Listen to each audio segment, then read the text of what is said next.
Des secouristes volontaires ont d'abord tenté de le sauver, sauf que l'accès devient difficile vu l'étroitesse du puits. Nous avons par la suite opté pour une deuxième alternative, celle de creuser un passage parallèle au puits. Les travaux ont atteint une profondeur considérable.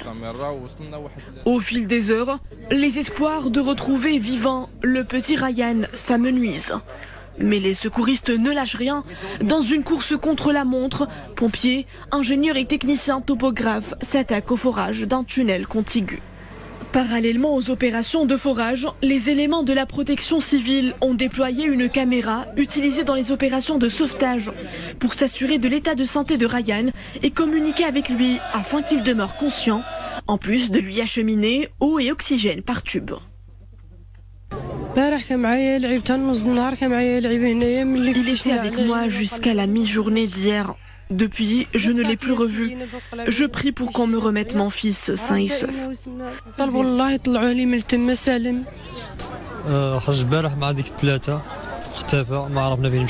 Je n'ai plus aperçu mon fils depuis 15 heures. Peu après, je découvre qu'il est suspendu au fond du puits. J'ai aussitôt alerté les autorités. Je viens de voir sur la caméra qu'il est en vie. Il bouge, il a bu de l'eau. J'espère qu'il va s'en sortir. En attendant, les efforts de sauvetage se poursuivent de manière soutenue. Équipé du matériel nécessaire, un hélicoptère médical de la gendarmerie royale est présent sur les lieux.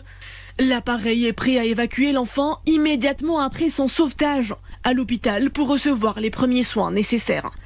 Une ambulance dotée d'un staff médical spécialisé en réanimation a également été mobilisée pour réussir cette opération de sauvetage, en plus de la mise en place d'un comité de veille et de suivi qui a élaboré des scénarios pour gérer cette opération et étudier tous les risques éventuels.